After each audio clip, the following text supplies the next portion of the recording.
Hey guys, Evan Tan here. In this video, I'm going to briefly talk about the manual bidding strategy that we use. Alright, so manual bidding hasn't been really a popular option nowadays.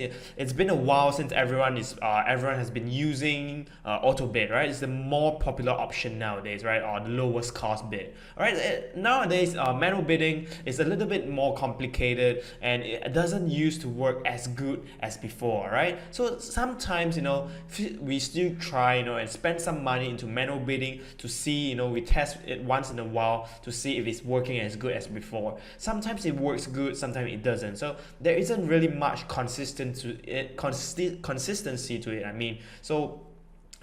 Right now, like auto bid is so good. Facebook is so smart with its auto bid, so it's not really necessary to actually have a really deep understanding of manual bidding like maybe 2 years ago, right? Where people came up courses on just manual bidding itself, and there's so much in-depth guide on how to play around manual bidding and get really good CPAs. All right. Having said that, manual bidding is still very interesting. I know who knows that maybe in the coming months or maybe in the coming next year, manual bidding might be really good for e-commerce again. All right, so I'm saying this that it's within the e-commerce range. I don't know how this works, outside of the e-commerce or Shopify drop shipping, So this is mainly, for e-commerce. It's not that stable. All right. So having said that, let's quickly go through, the manual bidding strategy that we use. Okay. So as I think we have mentioned before that as if it's not working on auto bid, don't bother manual bidding. I've seen people starting off testing products using manual bidding, and they say my bid is $20 and my budget is $5. My quick advice to you is that if your budget is below 1,000, don't even bother using manual bidding. All right, manual bidding is supposedly to be a really fast scaling into the market strategy, while auto bid is a more stable and safe way. All right, so manual bidding is deemed as a more aggressive way of trying to scale things in, especially in the dropshipping industry.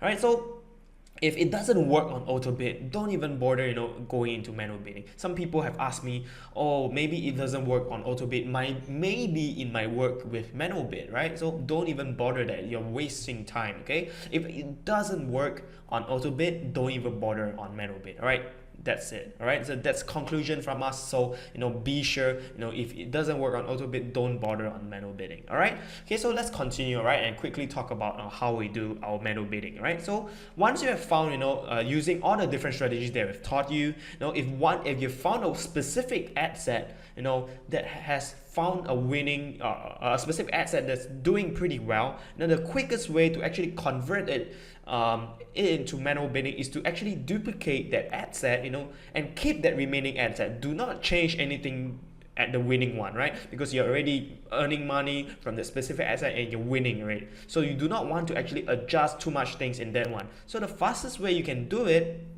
is to duplicate that specific ad set out and change the budget. All right, so let's say your auto budget is maybe $100 every day, right? And it's doing really good, let's say like $10 CPA, and you want to really outscale your opponents or your competitors and really scale to the moon. So there's a possible way that you can actually use this, duplicate out into a new ad set, change the starting budget to 1,000.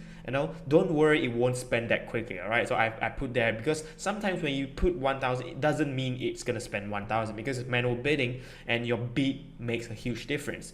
All right, so we always start off the bid cap, right? The max bid, in the past it's called max bid at $30, right? At $30, this is a very average, in the middle. It's not too low yet not too high, and most of the time, if that keyword or the interest is not so competitive, you see traffic coming in, right? But if it's super competitive, then you need to increase your budget. Or less competitive interest, you can reduce the budget and still see really good results. All right, so the whole thing is about playing with the bid. All right, so let's say at $30 you don't really see much traffic coming in. All right, then you increase the budget incrementally, right? So maybe every 1 hour you check it. If there's no traffic, then you increase your budget, say 50 cents or $1.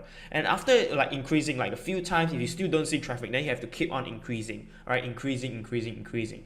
Right? So if traffic starts to come in, there's two ways, right? Either you maintain the budget and see how it performs for the entire day, or you reduce incrementally to ensure that it's still spending but it's giving you good performance. All right. So when you actually duplicate that existing winner out into the manual bidding, you have to make sure that all other variables stay constant. That ad copy, the interest, your conversion window, so on and so forth, everything stays the same. So everything remains the same. So everything else is working already. All you need to do is to make manual bidding work in your winning strategy. All right, so that's all of this video. I hope you are able to implement some manual bidding into your ad sets and see some winning ones. All right, so that's all for this video. I'll see you in the next one.